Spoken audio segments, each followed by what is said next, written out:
Here we are. First episode, first pull from the deck of mystery. Sean, who does it? I'll let you pull first. Oh God, so much weight. It's just the top card, dude. Right. It's not like you can control it. I can't control it. Um, Okay, for reference, the deck of mystery is, thank you, 29 cards deep. There are 20 weeks between now and the release of Jurassic Park 6. yes. The deck of mystery contains, at random, determinations for which movie we will watch out of the series. Although, The majority of them are Jurassic Park 5. deck of mystery. Give us a good one. Do we have a prayer? It's just Should top we have a card. prayer? Oh, holy deck of mystery, allow us to watch Jurassic Park 5 because neither of us have seen it first. Okay, yeah. All right. Begin us now, our journey does, in the deck of mystery, because what else do we do on our Saturday nights, right? Other people have like hobbies. Right, we don't have Jurassic Park 5! Jurassic Park 5! Jurassic Park 5! Park Have 5. you seen this movie before? No, I have not. Let's fucking watch. Figure this shit out. Okay, so now we're gonna go watch Jurassic Park 5 and we'll come back and we'll give our review. I mean, you're not wrong, realistically, but like I could have edited that.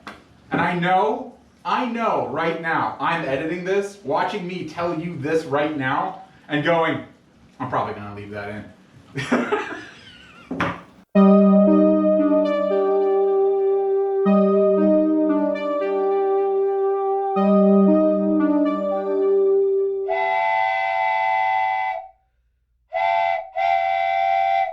So here's the Jurassic Park 5. God, where do I start?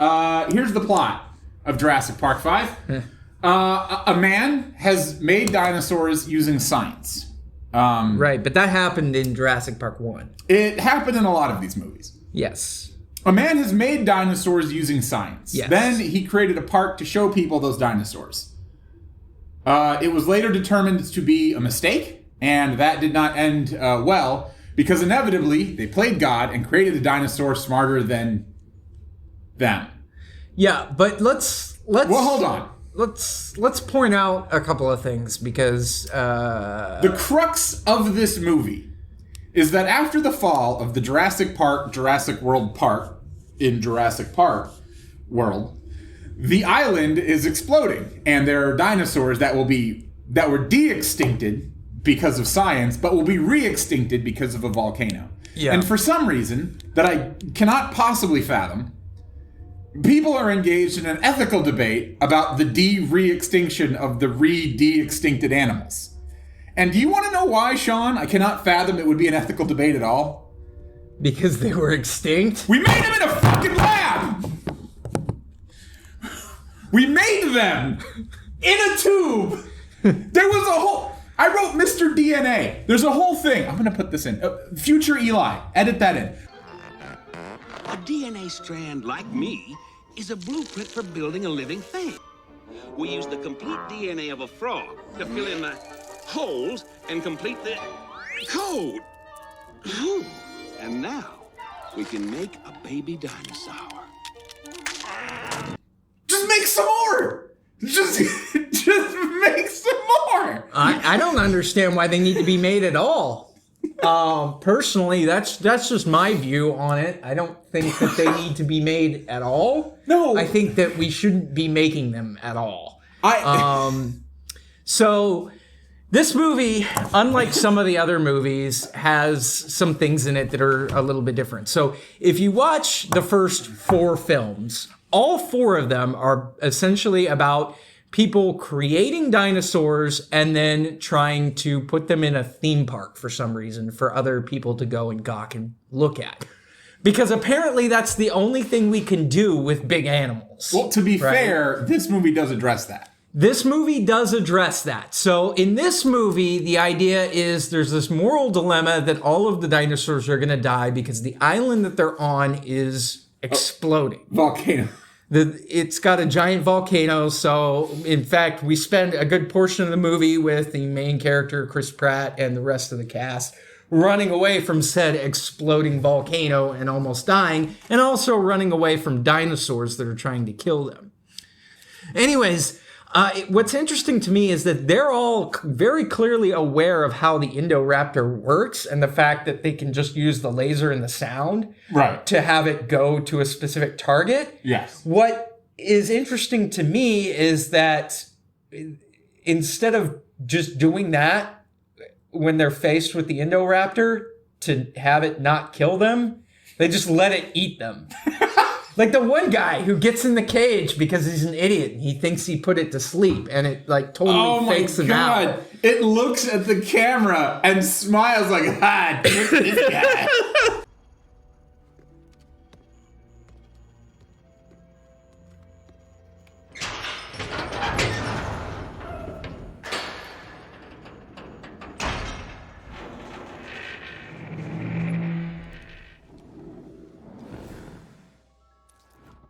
Which leads me to my question.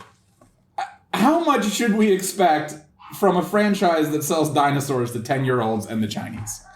Well, first off, I want to make something clear. Like, at one point, these movies were more or less family friendly and to some extent intended for you to sit down with your kids and watch. Yeah. I don't think that they're that anymore.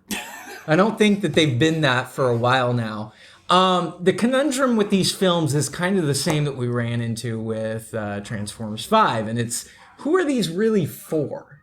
Because they're not for kids, and they're not really for adults either. Well, they're for the Chinese. Because they have kids in the movies, so there's supposed to be some sort of like relatability to the kids. So who exactly are they targeting with these films? Well, let's go through notes. I can agree with them being for the Chinese because now, as per the end of the movie, we have dinosaurs roaming Northern California and I guess eating stupid Americans. So maybe they are for the Chinese? I don't fucking know. Like, all right, let's get into notes. Okay. We'll come back to more speculation, I guess, as this starts to create a framework for itself.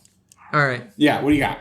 Well, with my notes, I kind of just tried to give sort of a brief synopsis. So I'll just read it from line to line.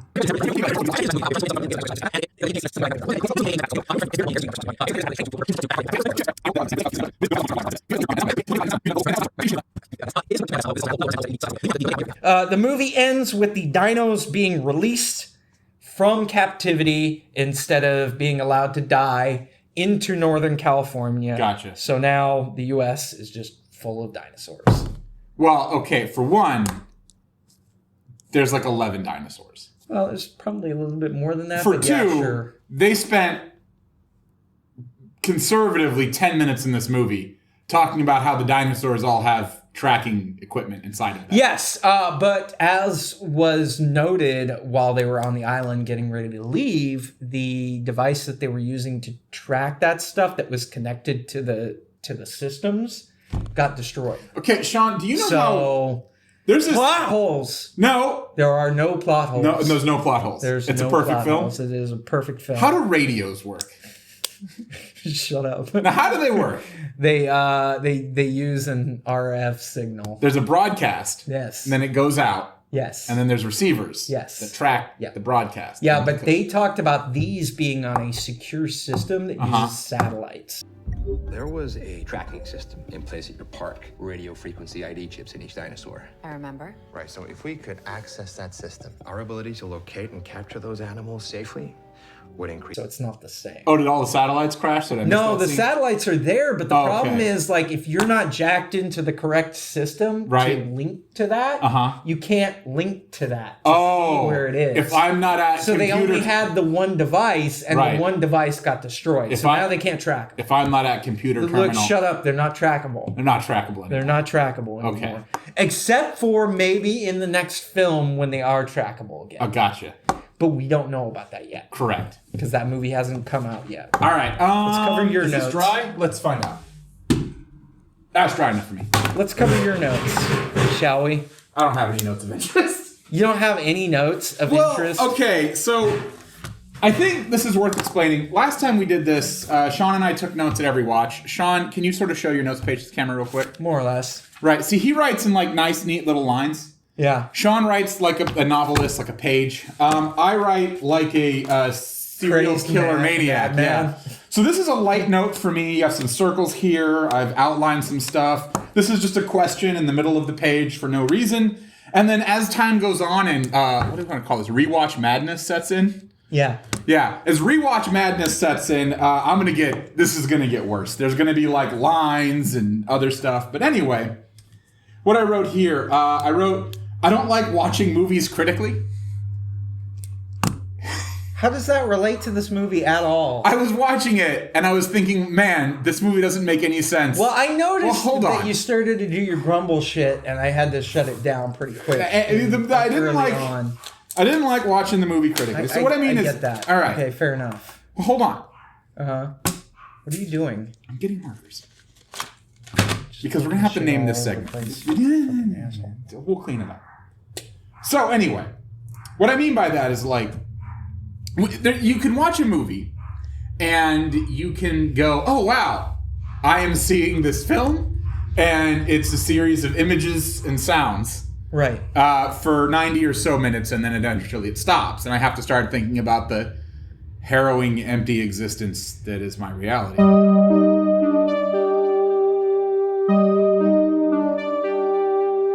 But movies are a break from that. But if you watch them critically, you have to start thinking about things like, why are they doing this? And where is it happening? And what are the reasons for this to be occurring in the first place? Yes. And I was watching this film. What is going on in the first Right. place? And there was a T-Rex, and that was neat. And there was some dinosaurs, and they were in it. And there was bad guys with tranquilizer guns. They were having a fun time, right? And I'm I don't sitting think here. they were having a fun time. Right. They were getting eaten, but yeah, sure. I'm watching the movie, and I'm going, man, I would be enjoying this a lot more if I didn't have to ask these questions like, why are they doing this? And wouldn't it be easier if they were doing literally anything else? And why is there a guy trying to buy carnivore dinosaurs when, as you very astutely pointed out, there's a number of business ventures in the Jurassic Park world with de-extincted dinosaurs that don't involve keeping T-Rexes in captivity that are immensely profitable? Yeah, like Stan's Stego burgers. You could ranch them. Yeah, exactly. I mean, why not? Like, where was the Texas rancher that was like, I just want to get a whole mess of Triceratops and Stegosaurus? What's really important about this is, in the movie, there's a sequence where they're auctioning off dinosaurs. Oh, wait, hold on. I'm going to keep talking, but we got to name a segment real quick. I got some segments. Dino of the Week. Yeah. I saw Dino and Safari sightings. Yes. What do you pick? I guess I'll go with Dino of the Week. Dino of the Week it is. All right. So while I do this, anyway, there's these Texas caricatures, right? Yes. Yeah. Now, you're supposed to think of them as like bad guy, alt-right, Texas conservatives. That's who they're supposed to be, because the people at this auction are like stereotypical villain people. Right. Sean is from Oklahoma. Yeah. I'm from Texas and Oklahoma, less so, but still a little. Okay. When you saw those people, did you see oil baron Dixiecrats? Or well, not normally, no, but I mean, I know you saw what you saw ranchers, and yeah, people who would work on a farm or own a farm or a ranch. So, firstly, I'd like to say, fuck you, Hollywood, for trying to make Texas stereotype guy a de facto alt-right villain. Yeah, who is gonna for some reason buy all of the carnivores and the carnivorous. He could just be there to ranch them. Yeah, exactly. Like, why wouldn't he be buying the herbivores, the ones that would have the most meat? And then, okay, I do have one more note, which is, in the movie, there's a secret bunker. Uh-huh. It's a secret basement underneath a giant mansion, which is where all the genetics research is done. Yeah.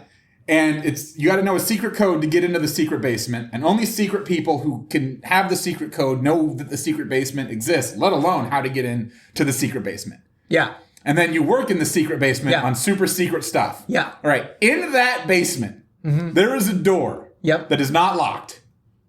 And it is labeled... No. And it is labeled restricted access. Sean, oh, yeah, and the girl walks through it. Just walks right into it. Yeah.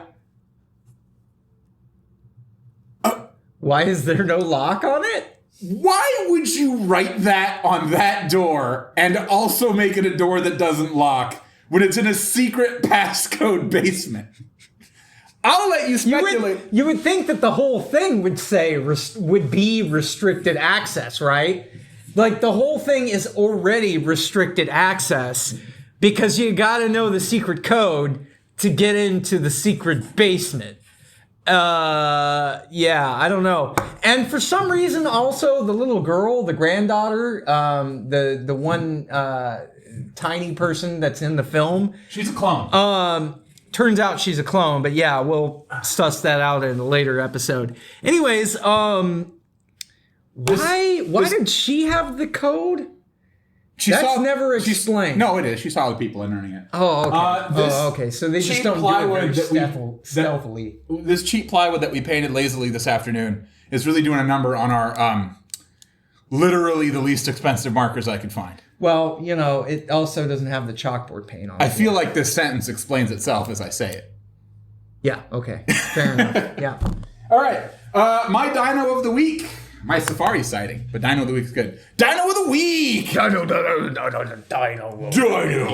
the week. Is a Stegosaurus. Stego. Yeah. Yeah, I saw one. Yeah. It was pretty cool. Yeah. I first saw one when the volcano was blowing up, and there was one running away, and I was like, hey, check out that. Aww. It's my favorite one. I like the Stegosaurus. Aww. Sean, you have a dino of the week? Yeah, my dino of the week is going to be the Brontosaurus. Brontosaurus. Well, you want to do blue? Because I've been doing green, Brontosaurus. because there aren't dinosaurs. Yeah, I'll go with blue. Blue. All right. Brontosaurus. Oh, that's much cleaner. For now. Brontosaurus. Okay. That's good enough. I would say, excuse my terrible penmanship, but yeah, fuck that. odds are good that I'm going to paint over this, and you'll see my terrible penmanship many more times. Yes. Yes, you will. All right. Oh, fuck. Okay. Are we done? There were two other things that you said we had. I don't remember what they were. Let's see. Door in the basement. I don't know Owen's last name. Yeah. I mean, I guess sure it doesn't it was covered matter. in the fourth film, but All right. I don't remember them saying anything about Dino it in this movie. Of the week. This is a franchise to sell dinosaurs to Chinese people. I do appreciate the fact that there's one more thing. not only did they keep Chris Pratt as the main character, Owen, but they also kept his air quote love interest, the red-haired gal. Yeah. In, you know, because she was in the fourth film as well. Right. So, like, same actress. Even if none of the other characters appeared again. I'll talk about that, and we'll get into this more, but I recently saw Venom 2. Yeah. Jurassic World 1, Jurassic Park 4, Jurassic World. Yes. Okay, good. Am I right? I don't know. This is Jurassic Park 5, Yes. technically. But in that one, and the one before this one. Yeah, in the one before this one. Owen Yes, okay. Thunderdick Yes. and Claire Danes, Yeah. lady, Yeah. they starred as people who are very much not in love. Yes, and But they then- don't even know each other exists. But then by the end of the movie, they become in love. Oh, they're very much slapping genitalia. Good for them. Yes. So in Jurassic World Fallen Kingdom, Jurassic World 2, Jurassic Park 5, yes. right, they start as people who were at some point in love, Slapping genitalia. but they are not yes. now, so they're not in love. No, not anymore. But then over the course of the movie, Not really. they fall in love again. Not really. Yeah, they do. Not really. They're smooching. Not really. They smooch. No. Yes. No, they didn't. They did. I don't remember that happening. I'm going to Well, we're going to have probably... edit this in so that Eli can be super right. Look, about we're probably going to have like a good at least 15 more watches. So if that was the thing that happened, I will see it eventually.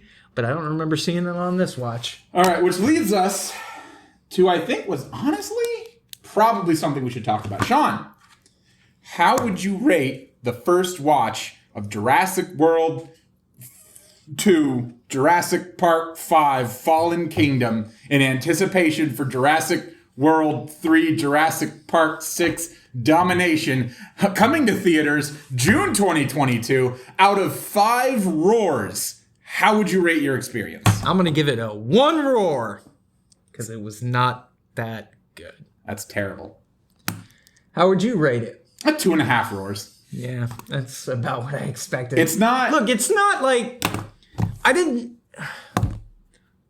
hate the movie. Okay, yeah. You know, I had a couple of chuckles here and there, but, you know, there were times when I was watching and I was like, this is kind of boring. There's a lot of talking. There's not really a lot of doing shit. They only have like a handful of times where they're really in danger of getting eaten by a dinosaur, so it's really not that suspenseful. But for the most part, they're just talking about how the dinosaurs were created and how the Indoraptor came about and that kind of shit. And to me, it wasn't that interesting. And the Indoraptor didn't feel as terrifying as, say, the T-Rex did from JP1, you know? And that's just kind of how I felt about the movie. So I was like, 1 out of 5. That's fair. Well, hey, next week, hopefully we'll have... I think that leads us to our last item of business. We have a last item of business. Our hypest moments. Oh, that's right. Every week, in order to get as hyped as possible... Sean, would you write hypest moments on the board while I explain this? Yeah. Try to find a not wet spot.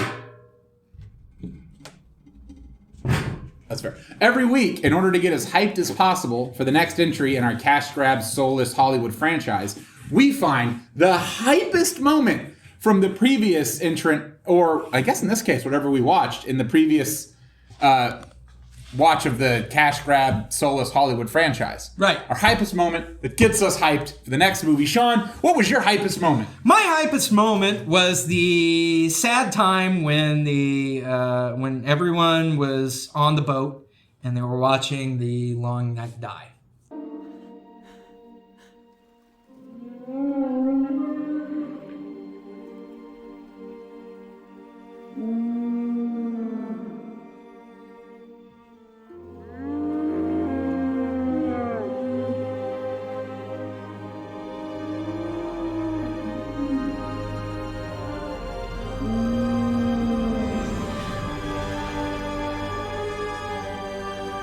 It was the death. It wasn't just the death of the long neck. It was the death of Jurassic Park. Like how in the first movie, Right. the long neck is the first thing we see. Sort of. And then now we So- see it die saying, Yes. fuck your movie, we're only in this for the money. But it was Which also is, about... No, wait. Yeah. As you write that on the board, I'm musing because I just came across a light bulb.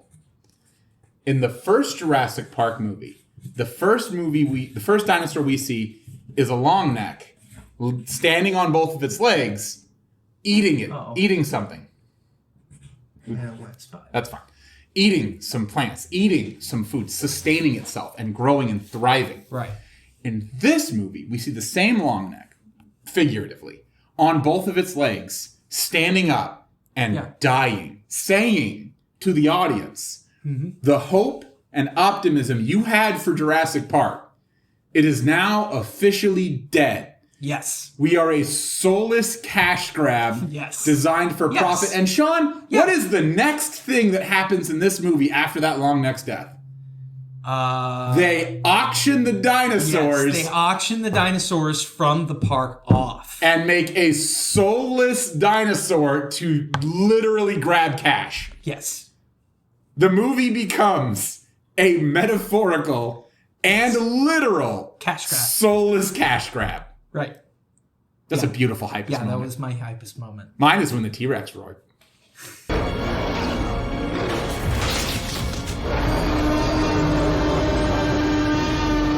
Because I think in order to make a Jurassic Park or Jurassic World movie, you are legally obligated to have that shot, like from the first one where the T-Rex roared. Yeah.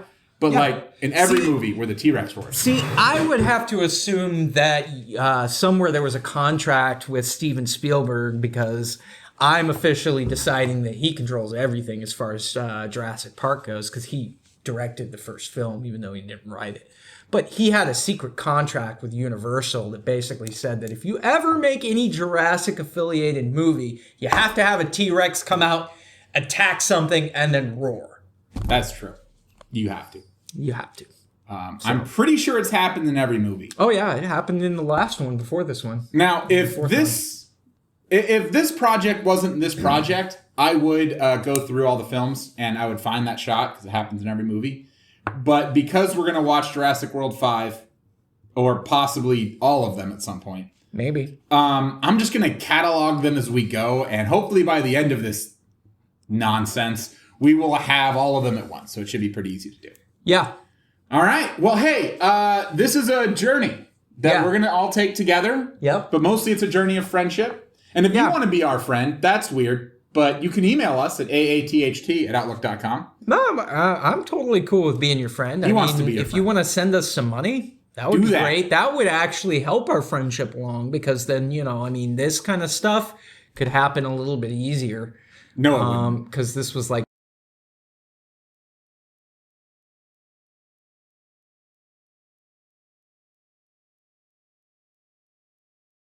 yeah, I doubt we have that many fans. I But, doubt we have fan. yeah, we probably don't have anybody watching yet. Hopefully somebody gets to see this at some point, but I don't know. In either case, if you want to reach out to us, of course, the email is aatht@outlook.com. aatht@outlook.com. Yeah, send us fan mail. We'll be doing fan mail, I think, probably. We will going do forward fan at some mail point. as we get it.